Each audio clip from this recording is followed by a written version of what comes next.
एक साहूकार और एक साहूकारनी थे। वह धर्म पुण्य को नहीं मानते, इसके कारण उनके कोई बच्चा नहीं था। एक दिन साहूकारनी पड़ोसी के घर गई। उस दिन संकट चौथ था। वहाँ पड़ोसन संकट चौथ की पूजा करके कहानी सुना रही थी। साहूकारनी ने पड़ोसन से पूछा, तुम क्या कर रही हो? तब पड़ोसन बोली, आज चौथ का व्रत है, इसलिए कहानी सुना रही हूँ। तब साहूकारनी बोली, चौथ के व्रत करने से क्या होता है?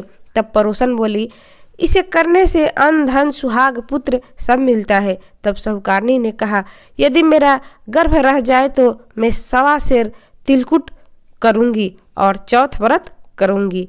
श्री गणेश भगवान की कृपा से साहूकारनी की गर्भ रह गया तो वह बोली कि मेरे लड़के हो जाए तो मैं 2.5 सेर तिलकुट करूँगी।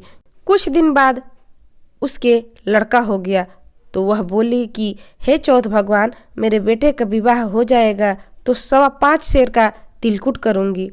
कुछ वर्षों बाद उसके बेटे का विवाह तय हो गया और उसका बेटा विवाह करने चला गया, लेकिन उस साहूकारनी ने तिलकुट नहीं किया। इस कारण चौथ देव क्रोधित हो गए और उन्होंने फेरों से उसके बेटे को उठाकर पीपल के पेड़ पर बिठा दिया।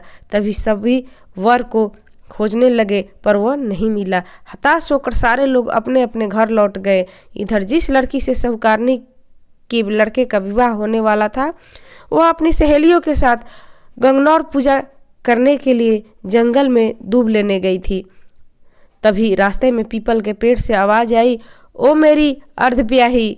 यह बात सुनकर जब लड़की घर आई, उसके बाद वह धीरे धीरे सूख कर कांटा होने लगी। एक दिन लड़की की माँ ने कहा, मैं तुम्हें अच्छा खिलाती हूँ, अच्छा पहनाती हूँ, फिर भी तू सूखती जा रही है, ऐसा क्यों?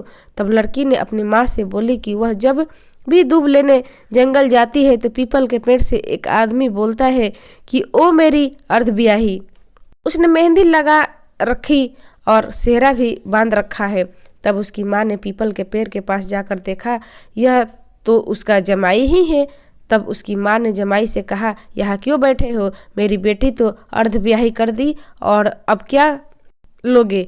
साहूकारनी का बेटा बोला, मेरी माँ ने चौथ का तिलकुट बोला था लेकिन नहीं किया, इसलिए चौथ माता ने नाराज होकर यहाँ बैठा दिया। यह सुनकर उस लड़की की माँ साहूकारनी के घर गई और पूछी कि तुमने संकट चौथ का कुछ बोला है क्या?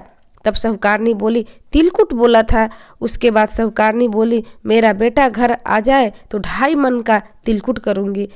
इससे श्री गणेश भगवान प्रसन्न हो गए और उसके बेटे को फेरों में लाकर बैठा दिया। बेटे का विवाह धूमधाम से हो गया। जब साहूकारनी के बेटा एक बहू घर आएगा तब साहूकारनी ने 2.5 मन का तिलकुट किया और बोली, हे चौथ देव, आपके आशीर्वाद से मेरा बेटा बहू घर आए हैं, जिससे मैं हमेशा तिलकुट करके व्रत करूंगी। इसके बाद सारे नगरवासियों ने तिलकुट के साथ सकट व्रत करना प्रारंभ कर दिया। हे सकट चौथ, जिस तरह साहूकारनी को बेटे बहू से मिलाया वैसे ही सबको मिलवाना। इस कथा को कहने सुनने वालों का भला हो। सकट चौथ माता की जय, श्री गणेश देव की जय। तो ये थी गणेश भगवान की कथा।